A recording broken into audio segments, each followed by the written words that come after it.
Hi everyone, just a brief content warning as we are discussing perks of being a wallflower this week. This episode includes some very light but still present discussions of trauma, sexual abuse, and the like. So just take care of yourself and know what's coming. It's really nothing too graphic at all, but just know it's there. Enjoy the episode.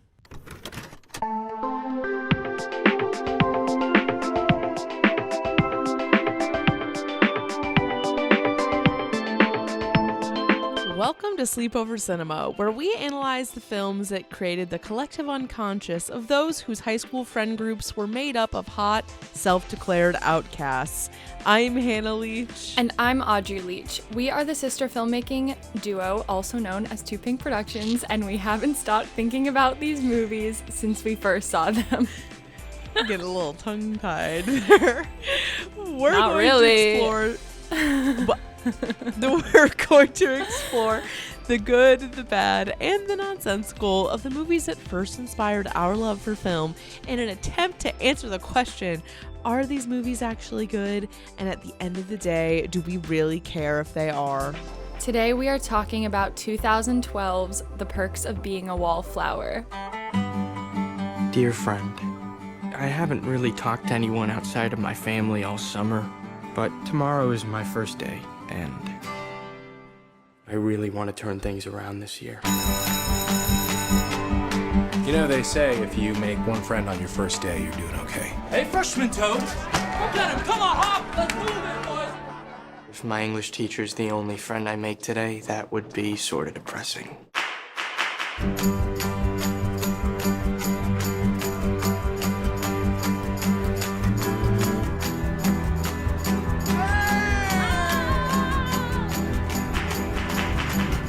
So, Charlie, this is what fun looks like.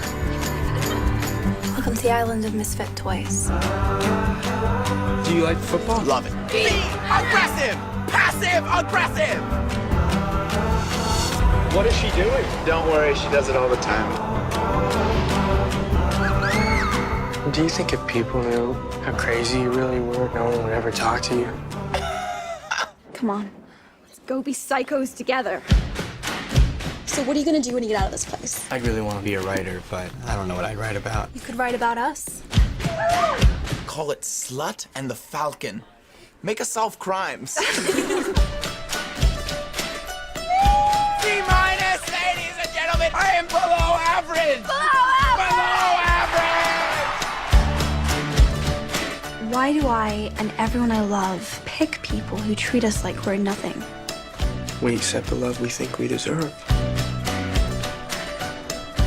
You see things, and you understand.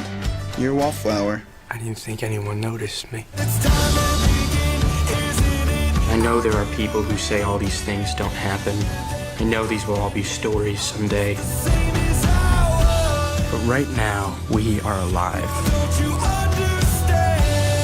And in this moment, I swear, we are infinite. Okay, if you're a YouTube watcher of the show, you may be noticing a slight difference. Audrey's laughing at me. You might be noticing a slight difference in our video, and that's because we're not doing video because I have COVID. Hey. And it's just not happening. It's just not happening today. Not only does Hannah have Rona, but also Josh has it. Yes. I am a lot better at this point. Josh is not. But neither of us had it super, super, super bad. This is the 5th day I've been home doing absolutely nothing. Well, not nothing, but, you know, not leaving. We watched 5 episodes of Severance in a row, which is weird for us because we never watched that much TV. Also, I finally have started watching Glee from the beginning, which feels very relevant to the audience here. I do feel like you should be charged a late fee. Probably. But the fact is, we've talked about it before, we were living that life. Like it, I know. You know, so for us being theater / show choir people in Ohio, it wasn't as popular for us. It was very popular for us, but we just didn't watch it. Yeah, I mean, if you're living, you don't have to watch it if you're already living it. Yeah, I agree. But you know, people we were friends with really were watching it. I remember our choir teacher even watched it. Yeah.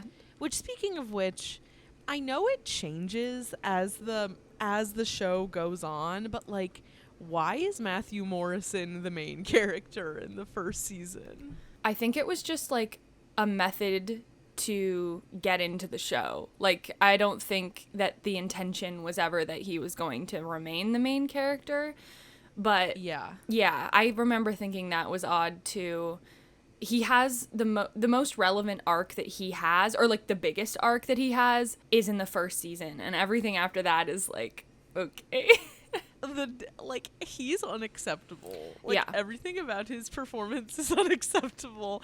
Yep. I just watched the episode where he sings the ballad to Rachel because they get paired up or whatever, which the fact that they even got paired up made no sense in the first place. And the interesting thing with Ryan Murphy shows too, and always has been in all of his shows, is that he does participate in some really excellent casting a lot of the time, if not all the time, and actually does break down barriers and actually does push the envelope in terms of casting and representation. But the humor and the this like the humor and the dialogue, it always ages pretty poorly, like, overall. Yeah, I'll let you guys know how the progress is going as I go. Now, I will only be impressed if you actually make it to the end, because it gets brutal. Most people haven't seen 4, 5, or 6. It's because the kids' time gets split up. They didn't want to get rid of their original characters, but they graduate, so they split time between New York and Ohio, and then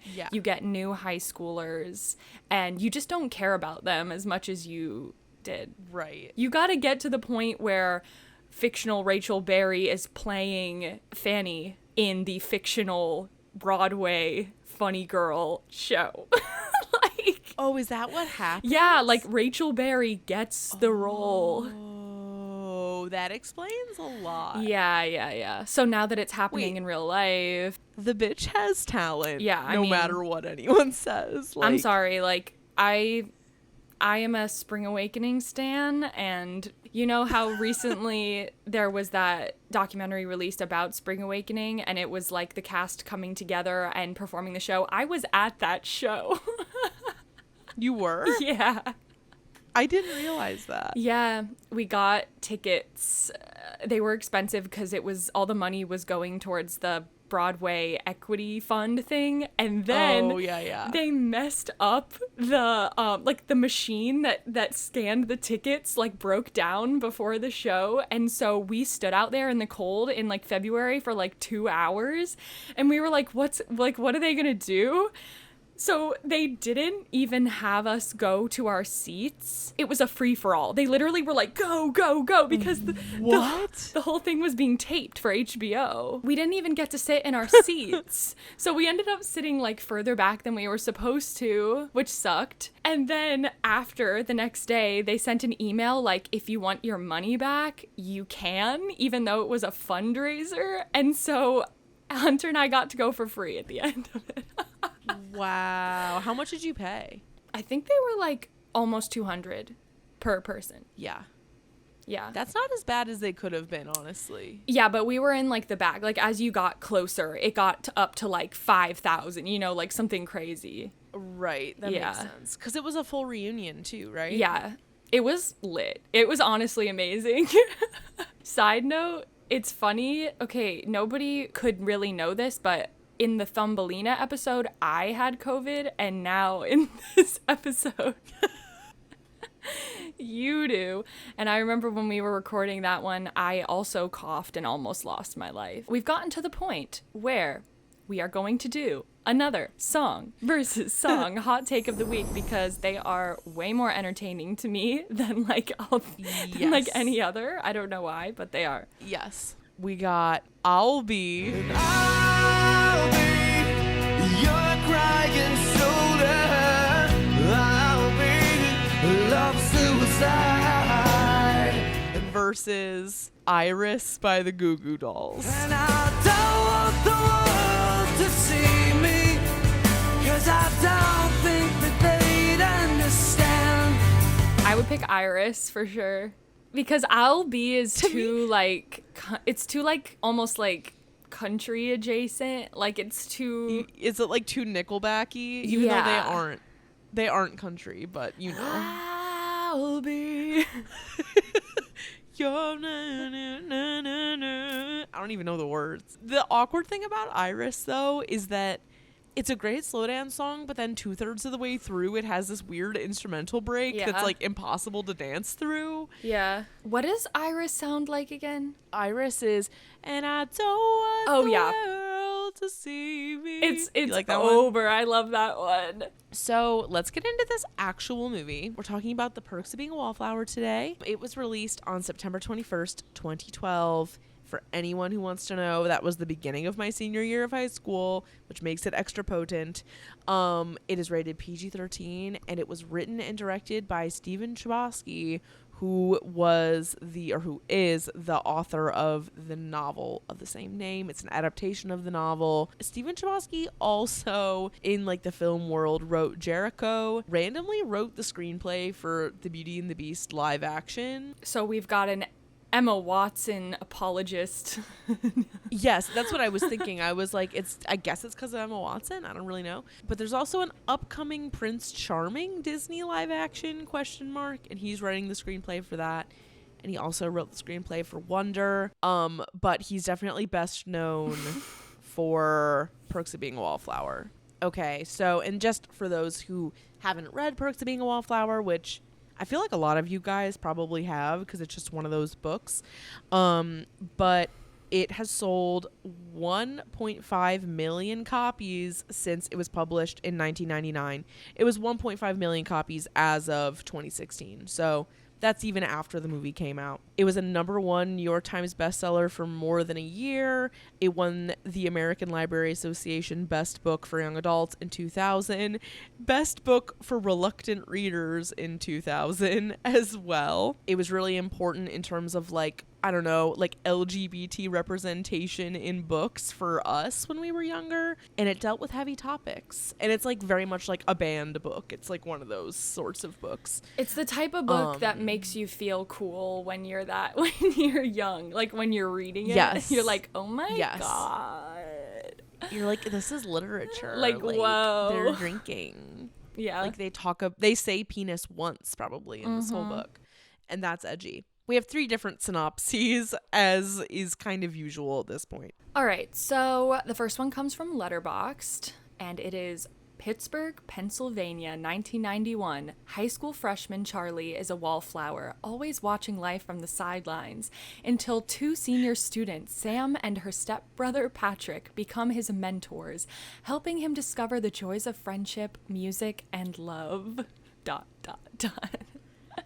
Like, okay, all right. The second one is very short from IMDb. An introvert freshman is taken under the wings of 2 seniors who welcome him to the real world. To me, I was like, we're calling that the real world? I don't really know. Yeah. Real for him, I guess. Yeah. And then Rotten Tomatoes. Socially awkward teen Charlie is a wallflower, always watching life from the sidelines until 2 charismatic students become his mentors. Free-spirited Sam and her stepbrother Patrick help Charlie discover the joys of friendship, first love, music, and more, while a teacher sparks Charlie's dreams of becoming a writer. However, as his new friends prepare to leave for college, Charlie's inner sadness threatens to shatter his newfound confidence. His inner sadness threatens to shatter his confidence. I think it's more just like, to me, when you just read that, it's like, what's the actual stakes? Like, yeah, what's the actual It's story? just not revealing that, because if they did, it would be like spoiled. The taglines, we have 2, and they are exactly what you would think they would be. The first one is, we accept the love we think we deserve. And the second one is, we are infinite. So let's get into this cast. Quite prophetic at this point. So prophetic. We have Logan Lerman as Charlie. This is one of the roles he's best known for having played, but he also was Percy Jackson in the Percy Jackson franchise, which I didn't know. But he also was in Fury, Hunters, Indignation, and Jack and Bobby, amongst other things. Next up, we have Emma Watson as Sam. She just is Hermione. But she also has been Belle in Beauty and the Beast. She was in The Bling Ring, and she was Meg in Little Women, which Audrey and I both have discussed as pretty much the best role we've seen her in outside of Harry Potter. Next up, we have Ezra Miller as Patrick. They were going to be in The Flash 2022. They were in The Stand. They were in the Fantastic Beasts series, which just is teeming with totally unproblematic stars. And of course, Ezra Miller has a really troubling and also bizarre timeline of like incidents surrounding them. We won't really get into it here. Interesting person, has done some questionable things, is like missing. Can't be found to be arrested. Okay, weirdly, Mae Whitman like wasn't on the list of actors for this movie. But she is Mary Elizabeth. She's in this, One Fine Day, Hope Floats, The Duff, Owl House, Robot Chicken, Young Justice, Good Girls, Family Guy, Parenthood. But we're gonna come back to this. But she's the main person in The Duff, which was like 2015 teen movie Duff standing for designated ugly fat friend. Why does she get cast in these roles? Like, I don't get it. First of all, Duff is incredibly out of line. I saw it in theaters when it came out, and I remember being like kind of into it, but it was also a long time ago. Next up, we have Paul Rudd as Mr. Anderson. It's Paul Rudd basically stunt casted. We don't need to explain who Paul Rudd is. Next up, we have Johnny Simmons as Brad. He was young Neil in Scott Pilgrim. He was Chip in Jennifer's Body, which is really relevant to everyone listening. And then lastly, we have Nina Dobrev as Candace. She feels relevant to me, but I don't know why. What was she? Vampire is she on Diaries. Pretty Little Liars? No. Oh, okay, not that far off. Okay, got it. She was Elena in The Vampire Diaries. Did you watch The Vampire Diaries? No. But senior year of high school, my two close friends, Conche and Rachel, Conche's been on this podcast before. Oh, yeah. They both watched it, and for some reason, I don't remember why, they decided that me, Rachel, and Conche were the main three from that show. And like so like I think I was Bonnie, Conche was Caroline, and Rachel was Elena, and I got called Bonnie a lot. Senior that's year. why you got called Bonnie. Yeah, like I was always called Bonnie. And I didn't know anything about the show. And then when I found out who Bonnie was, I was like, oh, sweet, because she seems like the best character. Like everybody else is a vampire, and she's a witch. Yeah, I noticed you being called Bonnie all the time, and I was like, those kids, I had no idea what it Yeah, was. that's why. Okay, Audrey, what about these numbers? So, estimated budget of $13 million. That is pretty modest, honestly. Opening weekend, they only made a measly $228,359. That's like beyond bad. That's very, very, very bad. Maybe it was super limited though. That's kind of what I'm getting. It was probably like, I think it was. Yeah, super limited and then expanded as it caught attention. And then the worldwide gross is $33,384,127. So they did all right. It's fine. These critical and audience opinions, Audrey, take us away. I'm going to read them because COVID has snatched Hannah's throat. I'm struggling. Okay, so the critic score is an 85% on Rotten Tomatoes.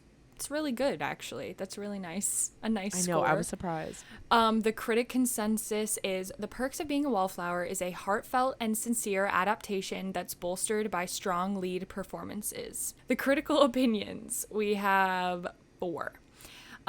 This first one comes from Jake Wilson of The Age. Even making allowances for a certain amount of Hollywood gloss, there's something wrong with a film about misfits where everyone is this good looking and poised.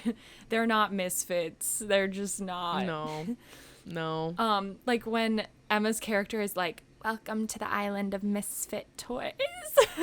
Literally, no. I was like, stop. Okay, second one is from Ian Buckwalter of The Atlantic. He says, Perk seems like the work of a much more experienced director, maintaining fidelity to the source material without sacrificing any cinematic qualities, triggering genuine sentimentality and nostalgia through interaction between sound and image.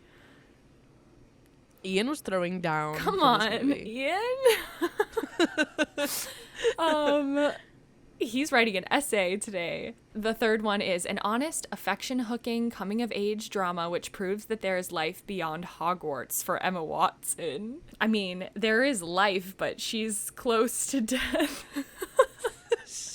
She's still going back to Hogwarts every weekend to attend the games. Yeah, like she's struggling. Yeah. And the last one is a perky comedy with a few high-flying perceptions, mostly licensed to Watson, who acts with the freedom of a Hogwarts escapee who has finally outrun the dogs. I know. That one was really dramatic, so I had to put it there. What the hell? Okay. There's so many audience opinions here, but here we go. Yeah. Well, because this movie's really polarizing, which we're going to talk about. Yeah. And like some people really hate it and some people think like it's like really personal to a lot of people. So okay. I tried to represent that. I see. So 89% audience score on Rotten Tomatoes, 4 stars on Letterboxd. Wow. That's also higher than I would anticipate. Okay, first audience opinion, 0.5 stars. Hated it? Is that supposed to be hated? It's English accent. English accent. Hated it. Rubbish. Never watching again. Regretful viewing. Made me cringe.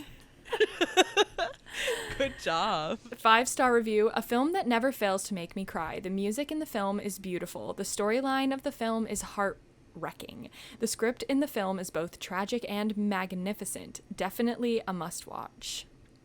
4.5 stars. I love this movie, but the kiss the prettiest girl in the room scene gives me secondhand embarrassment every time. Yeah. I mean, it's supposed to. Yeah.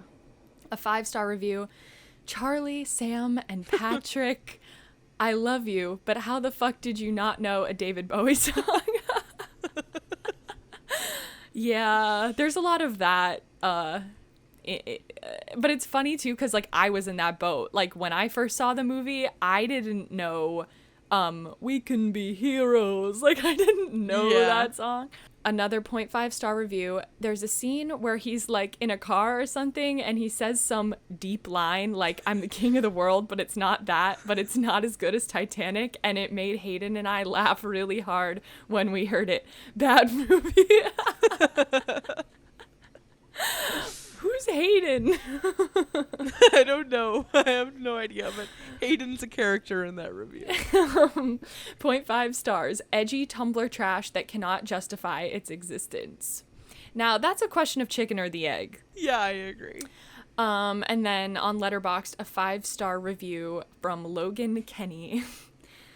Ah, yes, this movie about privileged rich kids dealing with their meaningless, shallow problems like the lingering trauma of childhood sexual abuse, dealing with grief over your best friend's suicide, being openly gay and receiving brutal homophobia and dismissal from the man you love, being cheated on and abandoned in relationships, and dealing with depression and crippling social anxieties by making connections and bonding with people, to find some form of solace and beauty in a world filled with such deep pain. This movie was the first time I ever saw someone that felt like me, and it's still one of the only ones. This movie has helped me through initial doubts over my diagnosis, over depressive periods throughout my entire life, through my intense self-hatred and physically violent lapses. It has existed with me and grown with me, and now as I approach the end of my adolescent self, I look back and imagine Charlie and dream for him a world where his traumas healed and everything became okay. Makes me believe that mine will too. It means a lot to a lot of people, and that is totally okay. Like, I'm glad that it is. But, like, if you caught on to this one sentence, as I approach the end of my adolescent self, that's the most important part of the review. Yeah. Like, you're still that close to it. that you feel that way. All right, so tweets from recent-ish times. First person says, why did no one question the fact that she was a senior dating a freshman in Perks of Being a Wallflower? Second one, yes, babe, you are so Mitski, Perks of Being a Wallflower, pile of unread books, Pinterest outfits, Converse, high tops, Gilmore Girls, dyed hair, wolf cut, mommy issues, art and poetry, 2015, Tumblr core, can we kiss now? That was long. Yeah. The third one is the amount of Perks of Being a Wallflower edits to Lord on YouTube. Yeah. Correct. Like ribs and whatnot. Yeah. And the last one is watching the Perks of Being a Wallflower at 3 a.m. to forget that Ezra Miller is mentally deranged. As someone who was a senior in high school in September 2012, it is my honor to run us through this moment here. So, 2012, could there be a better time to be on Tumblr? Personally, I don't think so. I think it really went through 2014. So you had Marina and the Diamonds, Electra Heart, deep vibe. Lana was coming onto the scene, deep vibe. Gossip Girl ended in 2012. One Direction was huge. The Wanted was not as huge, but still pretty big. Twilight also ended in 2012. The Hunger Games just began, which makes sense. A was revealed on Pretty Little Liars. Oh my god. Yeah. Selena, Demi, and Miley all left Disney Channel in the same year. Red by Taylor Swift came out. It was a deep Beyonce 4 era, deep Gaga before art pop. In 2012, I was insane. I was a Weight Watchers bitch really intensely. I was applying to colleges. You were on the warpath. I was on the warpath. But like in a good way. I don't know. Listen, I think we both had that sort of narrative arc, and that was good. That was good for us. Yeah. I agree. Okay, so when did we first watch the movie? What do we remember about it? Maybe when did we read the book, if you read the book? I definitely read the book after you, and literally because you had it, not because I would have read it necessarily on my own. I think I remember reading it and feeling like I was reaching a little bit, like it was like a little bit out of my range. I think people like 2 years, you were out of your depth. Yeah, I think people like even like 2 years older than me at the time would get a lot more from it than I could, just due to my I'm sure lots of people my age at the time could have, but I just had like no experience of the sort, so I was just like, I don't really know what's going on. I didn't even know what Rocky Horror was. Like, there are things in that book that are real things that I didn't know were real things. It could have been fictional. Like, they could have made it up. I'm like, yeah, what's this fictional movie that I don't know about? Yeah. So, yeah. And I think, so for that reason, it didn't hit me that hard, but I was like, ooh, fun. Yeah.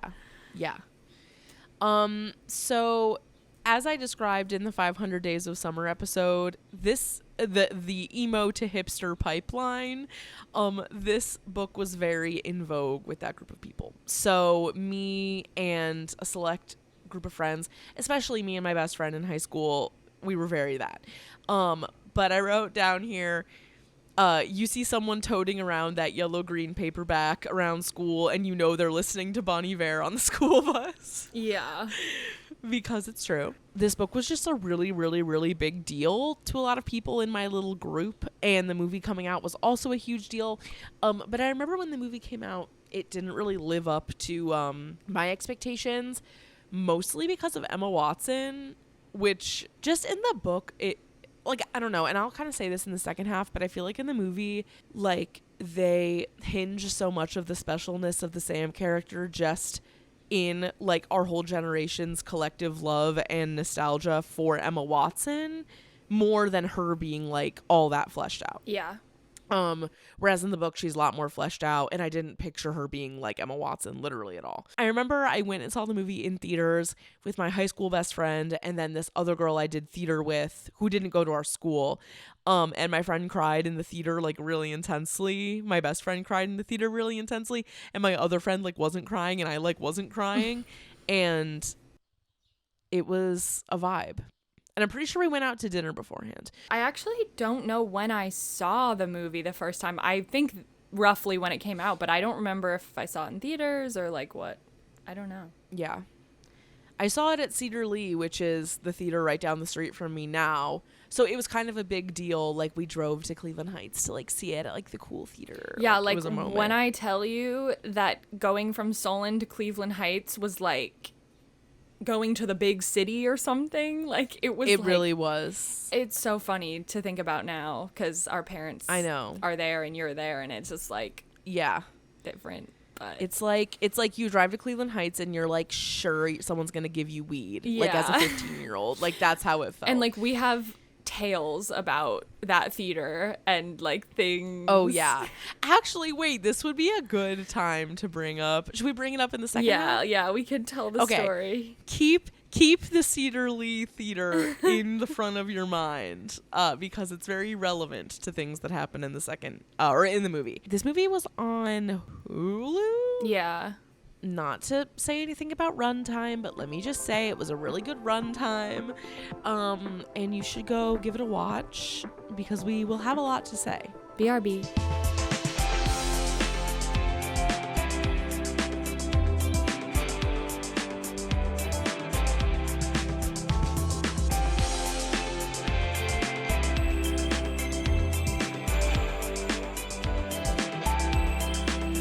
We are back, and it is time to talk about 2012's The Perks of Being a Wallflower. I did my notes in the traditional style. I did them by hand, which I think will make our lives a little easier. Is this movie a high school romanticization movie, but for alternative people? So meaning like football movies or like whatever, like when they look back on like the golden years, is this movie the equivalent of that, but for like alt people? For white people also.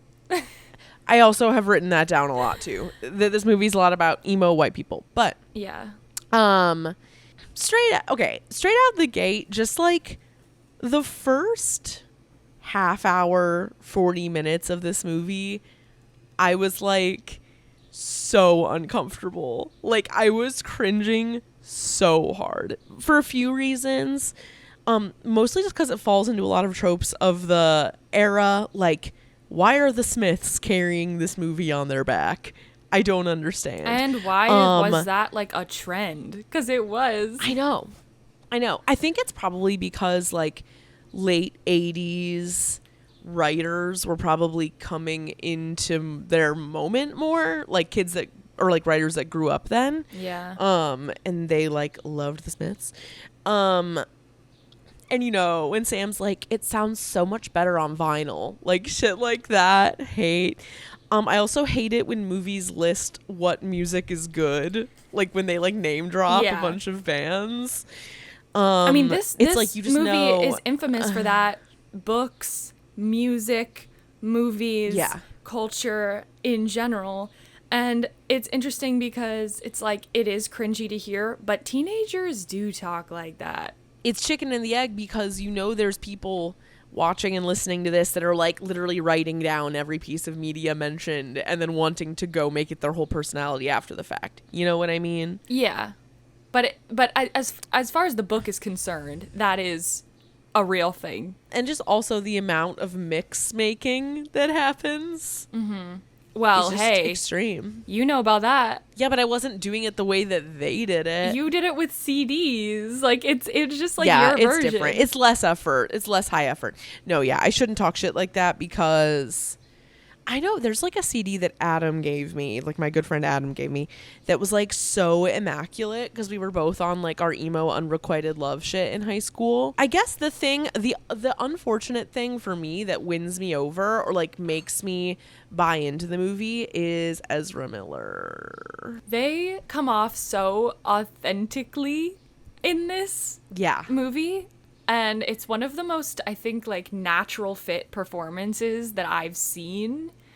Like ever. Yeah. They're beyond the cringe, beyond the things that the character says that is like, okay, all right, whatever, we're moving past it. Just like as a presence and understanding the environment that they're in, it's like, yeah, like this person is very real to me. His lines are so funny. Yeah. Like I wrote some down, like when Charlie is his Secret Santa and he's like, this gift is so gay. There's only one person it can be from.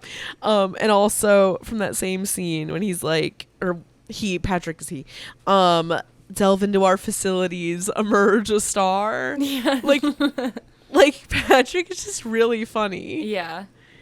It's like a super lovable character, really well done, really uniquely done too, because he isn't like a Kurt from Glee or like a cliche at all. It's like a super original interpretation of a character that could have been really like stereotypical. Or like half-assed or like, you know. Yeah. They were just the perfect casting. Yeah. Oh, what do you think about the relationship between Sam and Patrick though? Because sometimes obviously I know they're not like Cher and Paul Rudd in Clueless, because like they're not into each other, but like sometimes and they're best friends and you see that, but sometimes it's like it's weird. They behave in ways that step siblings just wouldn't. I agree. We don't have step siblings, so like we can't really say firsthand, but no. I'm also like, are we not going to get any backstory on why they're so close? Yeah. Like, because usually also just the initial stereotypically, the reaction of getting, like, if you got a new step sibling in high school, like, you wouldn't immediately be best friends. I mean, it's possible, but like the situation just seems unlikely. I do not believe for a second that Emma Watson would be like in that group. Like it just doesn't make any sense. Why does Sam do what she does? Why does she act the way she does towards Charlie? Why does she say, you look like a sexy English schoolboy, and that he looks innocent and shit? Does she just do that because he's so non-threatening? I don't know, being like, I'm gonna kiss you because it feels like she's almost kind of manipulating him. Yeah.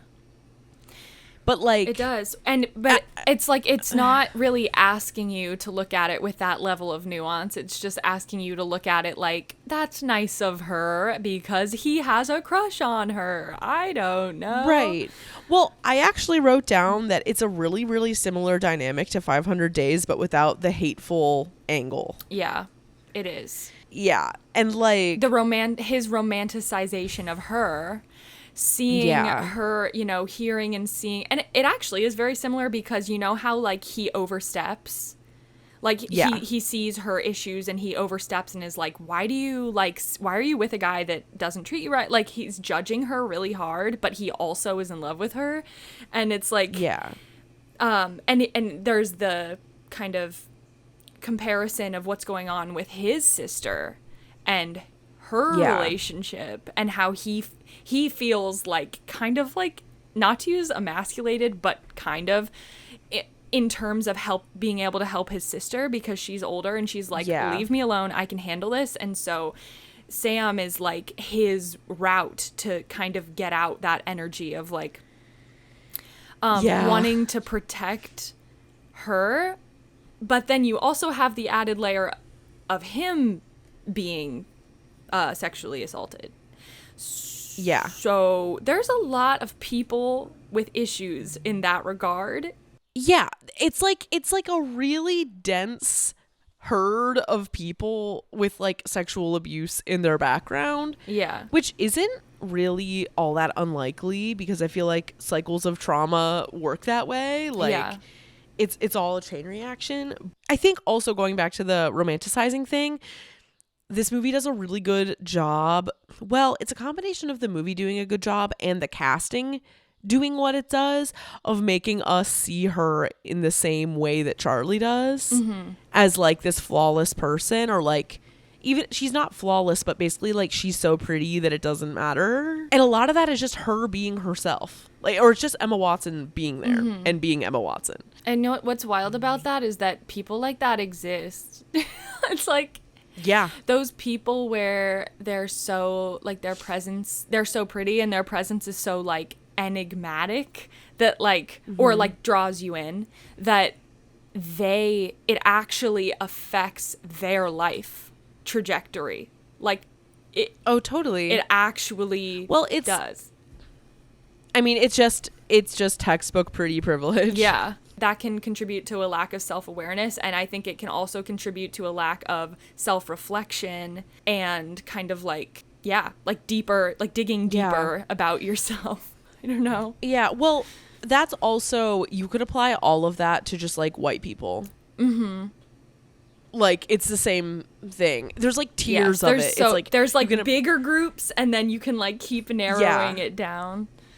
It's like anyone with privilege. It's like men, white people, straight people, able-bodied people. Like, there's a million different ways to do it, but I do think that it also applies to like really thin, beautiful people too. It definitely does.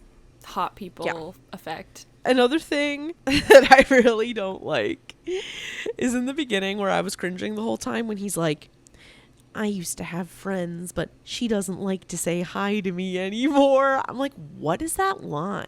No, I hate that line. I hate that line. It's so infantilizing and stupid. I hate how that feels. The narration is a framing device, technically, because he's writing a letter to his dead friend, kinda.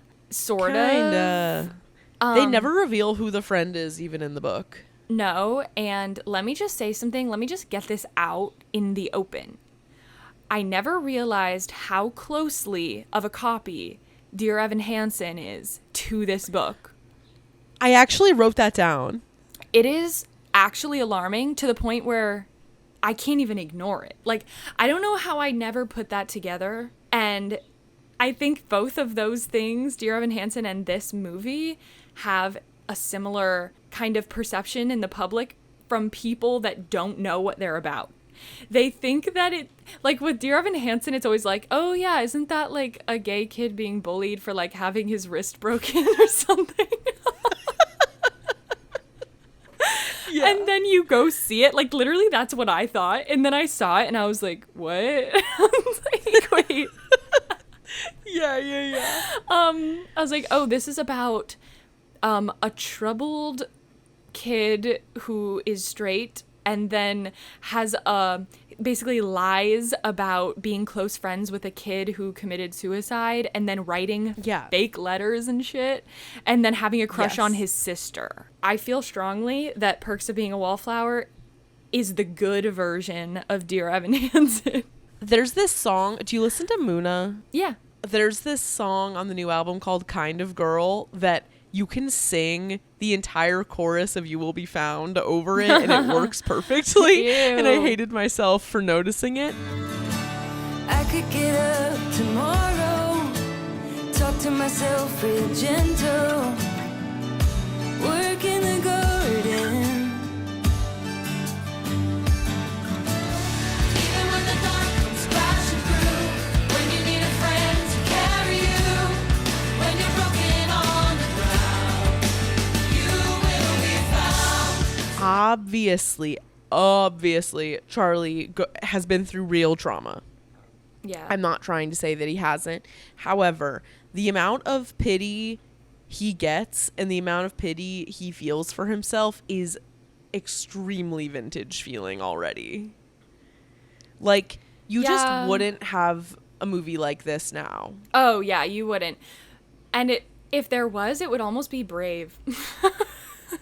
Right. Exactly. I'd be like, you would honestly, have to have such a viewpoint. Yeah, because that heightened level of self-pity is extremely real. People totally feel that way about themselves all the time. Yeah. more than most people would like to admit. And so I can kind of appreciate it for that, but from an optics standpoint, yeah, it would be hard. It would be a lot harder to justify releasing this into the world. You know what it reminds me of? I just rewatched White Lotus because I love it. It's so good and it's so well written, and that's what Mike White does. He's so good at like bringing current sounding dialogue using current terms, but he writes it in a way that doesn't feel cheap. It doesn't feel cheapened. There's this part where Connie Britton, the rich white mom, is talking to the girls, Sydney Sweeney and Paula, about how it is difficult to be, like, we have to be the ones to empathize with the son because the world doesn't empathize with him right now. Like, he's a straight white boy. Like, nobody's gonna hire him. Like, the world hates him right now. So, like, we might as well be the ones to empathize with him, aside from, like, identity politics and stuff. And then Paula sitting there, who is not white, and she's, like, internally exploding, but she doesn't know how to, like, get out of the situation. And Sydney is, like, trying to be like an ally for her friend, but she also is a rich white girl, and she like can't fully like overwrite that. I think it's really well written, but it reminds me of like the boldness of Charlie's self-pity. Like, yeah, definitely. Well, and also like the way that they like take him in for no reason, and it's almost like, do they take him in because they think he's hot? Because I don't think so. No, I mean, I don't literally think so, but like, why are so many of them throwing themselves at him? Yeah, that part always seemed a little unlikely. Yeah, I just was a little confused by that. What do you think of like the section of the movie where he's with Mae Whitman's character? Oh, I actually wrote down, I hate the Mary Elizabeth section. Yeah. Which I wrote down, I hate the ME section, and I was like, what does that mean? But now that you are saying it, yeah. I hated that section mostly because it's all too real. It's really real. Like, it is excruciatingly real. Everything about it, it's like if we're gonna go real gender binary on this, it's like that is every girl's worst nightmare, to be that way, to be perceived that way, and then to be fucked over that way. Yeah. Like, especially like for me, because I have an intense personality, like I'm not Emma Watson by any means. Like, very opinionated. Like, not a bully, though, in my opinion. But it's like, damn, like, that hits close to home, whether or not it has happened to me or not. What did you think about it? Oh, just, like, there's absolutely no redemption for Mary Elizabeth. Well, her redemption is kind of that she gets that other boyfriend. And then she gets to be like... Actually, there kind of is redemption for her. There's redemption. Yeah, at least there's that. And they kind of show how... they show that what he did was wrong, and he knows it was wrong. All the friends agree that it was wrong. But it's a little too real. It is. The way that he is so isolated, and the way that they kind of treat him.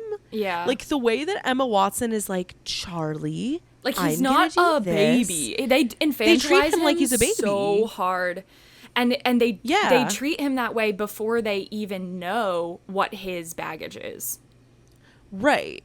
Yeah. I think, okay, if he's not autistic coded, I feel like they treat him like he's trauma coded at least. Like, if you knew that somebody's best friend, like, if you knew that somebody had somebody close to them, like, commit suicide or something along those lines, you might have that urge to infantilize, but they don't even know that when they meet him. I don't know. It's like they support him, but they only support him through including him in shit. It's like mostly they just drag him around and use him as an entertainment method. Yeah, or like someone that they can channel their angst through, or like use as a human sounding board. Like, yeah, which is kind of real. I mean, it is definitely true that if you are a freshman that gets swept up into a senior friend group, like Godspeed, and you probably will be babied a lot, and you will be infantilized to some degree. But like, why are you being made someone's boyfriend and then also being like a weird secret love interest of someone else? Yeah, it's kind of strange, but yeah, I know it's happened. I know that situation has happened before. Totally. I feel like we've even seen it happen, probably. It is so deeply seen through Charlie's perspective that it's like everyone is an angel except for like Brad. Even though Brad kind of gets the angel edit too, despite it all. Yeah, he does. Like and even Aunt Helen gets the angel edit despite it all. It's like Ponytail Derek, who's the only actual bad person. And obviously the guys that are like punching the shit out of Patrick. Which that scene is so upsetting. I was like, why is this so brutal? Like, it's because it's the relationship between Brad and Patrick is so believable and so sad, and then when they are beating the shit out of him, it's like, that's Patrick. Yeah, like that's your boy. Yeah, it's intense. It was stressful to watch that part. Ezra Miller absolutely goes off as Frankenfurter. Like, it's so good. Oh my God, wait. We should talk about our Rocky Horror Story then. Okay, so this movie introduced a whole generation to Rocky Horror Picture Show, for sure.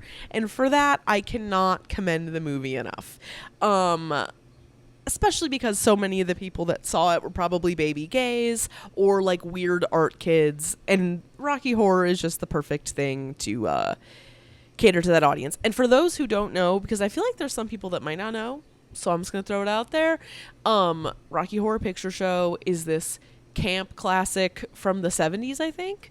And it's like this really shitty, low budget movie musical that's like vaguely horror themed, and it stars Tim Curry and Susan Sarandon and good old Barry Bostwick, if that means anything to you. It has become this tradition that at a lot of theaters they do midnight screenings of Rocky Horror Picture Show, and there will be a recurring cast of weirdos essentially who dress up like the characters in the movie and reenact the entire movie as it's going. There's a lot of audience interaction that goes on. It's just like a kind of inexplicable cultural phenomenon. And it is featured in this movie, to which I ask, how did they get Emma Watson to do all that vaguely sexy stuff? But I guess she was done with Harry Potter, so maybe she was like, now's my time. And it was so vaguely too. Like, it's not even like that real. No, it's not that real, but still.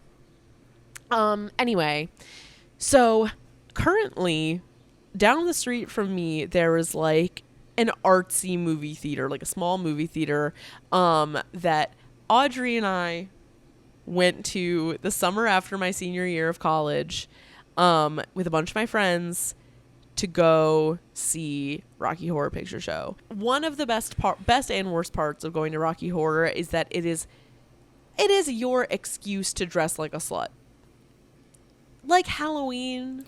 Yeah. But maybe even more. Because everyone in Rocky Horror is like a slutty person. It's kind of hard to explain. Audrey, how would you recount the evening? Basically, for me, it was after sophomore year of high school, and I hadn't like ever drank or partied in high school in any way, like at all. And so to me, going to Rocky Horror was like really kind of scary. It honestly was. Hannah had a group of friends going, and I remember that I'm pretty sure Mom told you to invite me. I don't think you were anti, but I think she did prompt it. I'm pretty sure. Probably. Yeah, because I remember kind of like being in the kitchen and then like it being talked about and then me like trying to figure out what I would wear and stuff. And I remember that like I was in my room, but I could hear your friends in your room as you were like getting ready in there.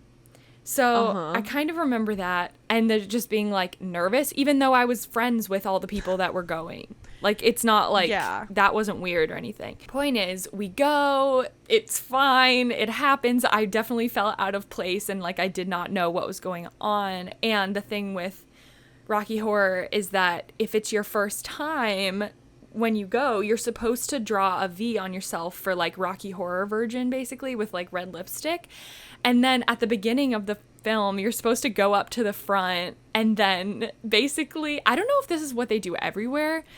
I think it is, but I don't know. They ask all the like Rocky Horror Virgins to do their best like orgasm sound into a microphone. Yeah. And like, to me, at that age, there's like 40 levels as to why that is something I could not and would not do. So luckily, you know, they're not going to force you to go up there. So like, like we drew the V's, but we didn't go up there. You just like stay in your seat. Yeah. I mean, we were literally minors. Like half of us were minors. Still. Yeah. So I remember that being alarming. I was like, no. Afterwards, we went to Denny's with people. It was IHOP. IHOP. Yeah. And we ended up, because the movie starts at midnight, so you're not gonna get out for like at least an hour and 45. So then you're looking at like almost 2 a.m. So if you're gonna do anything after, it's already pushed off and to like 4 a.m. And basically, our parents were asleep because they fall asleep really early. And I kind of don't remember how it happened, honestly. No, I think I can remember. So, okay, in my mind, I was like, if they've let us out of the house this late, it's anyone's game. And the truth is, we weren't even doing anything wrong. Like, there was no drinking, there was no weed. Like, it was genuinely just like, we are going to go do this and then we're going to get food after. But I didn't ask about getting the food. And the issue was that you were there. If it had just been me, really, I wouldn't have. That was the biggest part of why I got in trouble, was because you were there.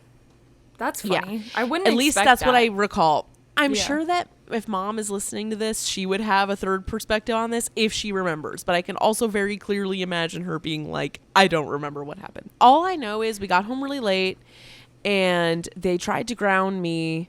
But then they were like, that doesn't make any sense because you're too old to be grounded, really. So just don't do that again. And I was like, yeah. Also, it's not like they would have been pleased if we had like rang the phone at 2 a.m. just to be like, I'm getting a pancake. Like, okay. Yeah. Well, and I think part of it too is like to clarify, this was a theater that was 30 minutes away from our house. And I think also it's like going to an IHOP at it's never a good 2 a.m. as a bunch of like 17-year-olds, 18-year-olds, and then like a 15-year-old in slutty outfits. Yeah. was bold and brash, but we had each other. There were like 6 people. I thought I was a baddie. Like, I was like, you were a baddie. Crazy. I was like, you're like, last night was a movie. Yeah, no, actually, like that was probably the first night where I was like, last night was a movie. Anyway, so that probably wouldn't have happened if we hadn't seen Perks of Being a Wallflower. At least for me, it probably wouldn't have happened. No, and I proceeded to take my friends to Rocky Horror like when I got older into high school, and none of them had been before, and so I felt like I was superior now because I know about this and like I know what to expect and none of you know what to expect. I want to go again. I haven't been in such a long time. Yeah, I've never been to a New York Rocky, which seems wrong. That does seem kind of wrong. But I also feel like New York Rockies and like suburban Rockies are very different. Yeah. Because in the suburbs, it's like the true freaks come out at night. You know what I mean? Yeah. Nobody's like trying to be cool. Like, no. It's like you're going to cosplay with your tits out. And that's it. Period. Joan Cusack. I wrote down, what a snap from trauma. Like, if Joan Cusack was my doctor, I'd be like, I'm healed. No, you'd be like, I can't get better. Yeah. So you could be around her more. Yeah, I'd be like, I'm sick.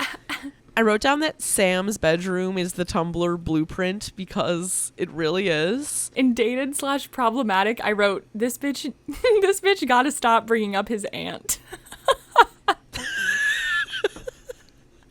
He's very like, you know when Katya just says weird things? Yeah. Like, he's very like, my Aunt Helen used to do this. Like literally like at every turn, he's like, yeah, my aunt was my favorite person. It's like, without knowing the trauma and like what's going on with him, you're just like, unprovoked mention of Aunt Helen. Stop bringing up your aunt. It's weird. Yeah, it is weird. It's a red flag. What did you think of the scene where Emma was like, I don't want to be somebody's crush. I want them to see the real me. You can't just put everyone else's lives ahead of your own and whatever, say it's love. Like, to me, for me, that does not play. This is kind of like the hot people effect that I'm talking about. Right. Anybody who's like, I don't want to be somebody's crush. It's like, first of all, why not? What's wrong with, like, why not? Like, if you have people in life that are actively having a crush on you, shouldn't you just feel the power of that and just like live? Right. Like, what's wrong? Right. What's wrong with you that you're mad that somebody has a crush on you? I get it from the perspective of, you know, this year could have played out differently, I guess. Like, if she did want to, but here's the thing. If she wanted to like date him for real, she could have said that. But she goes, I didn't think that's what you wanted. And that's what makes her mad. She's like, well, I'm like, okay, that's a nice thing to say. Like, he's not being rude. Also, she had another boyfriend the whole time. Yeah. Hello? So, like, I think the demands are really unrealistic. I think also that scene is just the very, very clear, like, here we are saying the things, like, let us put out the quotable parts. Yeah. Like, I don't know. And I don't even think that, like, I do think the idea of you can't put everyone else's lives ahead of your own and call that love, like, I do think that is real. Makes a lot of sense to me. Yeah. And, like, that is applicable to a lot of, like, emo-ass people that we know. Yeah. And that everyone knows. But I think the way that it's like just jammed in there is a little, and it's only related to his crush on her. Like, she's only talking about it because of that aspect. Right. Even though it does secretly apply to all of his relationships, like with Patrick and especially with Mary Elizabeth. From her perspective, she's only saying that because she, like, is being weirdly possessive over, I don't know. I think she's kind of oddly possessive with him, but at the same time, you know, like when he dates Mary Elizabeth and when he kind of does get out of his shell a little bit and he does do some things he might not have done before, you can see it on her face that she's not happy about it. Like, she's not. And she tries to cover it as, I'm concerned about you. Like, are you okay with this? Like, being high or whatever? Are you okay with being drunk? But really, it's because she's feeling jealous, I think. Yeah. The best part of the movie, in my opinion, is the realization montage. That is some filmmaking, if I do say so myself. The David Bowie song for the Tunnel song is a good choice. It's a really big part of the book, and kind of the whole thing is that it's very much not disclosed what it is. And to me, I wish it was an original song, and I wish it was instrumental, personally. Yeah. And I wonder if they experimented with that, because again, it circles back to the how the fuck did you not know a David Bowie song moment. So ultimately, like, I don't like the narration at the end when he's like, all of these things will become stories and the pictures will fade and blah blah blah. Like, I think that voiceover is kind of cringy. What do you think of, like, the movie's message overall about, like, romanticizing being a teenager? I think the movie definitely feeds a part of everybody's melodramatic teen spirit, and it is nice to, I definitely remember as a teenager I would think sort of similar things, like this is temporary type of thing, where you're like, I should try to take this in type of thing. And I know at least nowadays it feels like, or pre-COVID nowadays, I remember always hearing like don't blink quote. Like don't blink, it's gonna be over and you're gonna miss it, and like blah blah blah, you're gonna miss high school, like they're great years or whatever. And nobody wants to think that. I really, really need adults to stop saying that, because nobody wants to think that. And I don't know, I definitely can access nostalgia for high school because I generally had a good experience. But yeah, I don't know. What do you have an answer to that? There's something, I feel like watching it at almost 27 was a really different experience than when I watched it in high school. I feel like when I watched it in high school, I was like, this wants to manipulate me into romanticizing my current moment, but really I don't buy it all the way because this feels really contrived. And you can't, because you're living it. It's like, you can, but it's just not as it's like, easy, I guess. That's like choosing to be partially blind to the truth. Like, I don't know. Yeah, but people do that all the time, you know. Yeah. Last night was a movie. It's like the same thing as that. In terms of like representation of like trauma, especially Charlie's trauma, it's really strong, so I don't want to like not mention that. I think that is really well done, as long as it isn't romanticizing the trauma and how like having the trauma makes you a more complex and interesting person. And like that overcoming huge personal trauma is like the only way to have like a fully fleshed out like high school experience. Like when I started the movie, I was like, this is so cringy. I literally don't know if I'm going to be able to get through this. But then by the end, I was like, I see what this brings to the genre. I can appreciate it. It has its flaws, but this is just not for me specifically. But I can see who it's for, and I am happy for them. I'm sure there's some boys out there who... Oh, yeah. Josh said that that this was like one of the things for him. Yeah. Can I try to drag him out here to say something really fast? I have roped in the one boy I have almost 24/7 access to. Hello. Which is Josh. It's me. It's him. Josh, when I told you that we were going to cover this movie, you were like, oh yeah, I remember the first time I saw that one. So would you care to elaborate on your experience? So I saw this movie for the first time at the end of my freshman year of college. I didn't even people were like, oh, we're gonna watch this, and I was like, I don't know what that is. So anyway, I definitely watched it and definitely was like, oh my god, like that's me or whatever, like this, like it makes you feel like something important is supposed to happen in your life or some shit like that. And then I proceeded to have a summer where that was just my whole motto, is that I needed to have some kind of existential crisis, and I succeeded at that for sure. And I think that Perks of Being a Wallflower was definitely not in my mind the whole time, but I think it set the tone for that the tone. I think it set the tone for that whole experience of this weird coming of age, but existential crisis, like a coming of age, but you're sad about it. But I guess that's what it is to come of age. Good answer, and thank you, Josh, for representing for the boys. The boys. This movie is literally just white guy receives blessings for no reason. The movie, he doesn't deserve any of that shit. In my opinion, it just kind of seems like he shows up and they're like, hey man, you're cool, and he's like, whatever, and they're like, yeah man, awesome, and he's like, cool. It just seems really random. So I do feel like this movie / book is designed for the archetype that is my peer group. Okay, so is it worth watching? Yeah, I think so. There's good filmmaking. There's some nice cuts. There was some editing things I liked. Yeah, I think it's worth watching. I agree, and I think it's a really good time capsule of 2012 also. Even though it's set in 1991, there's just like a thing about it that is very 2012 also. And I do think it's pretty good. Mm-hmm. Yeah, just... Mostly because of Ezra Miller, though.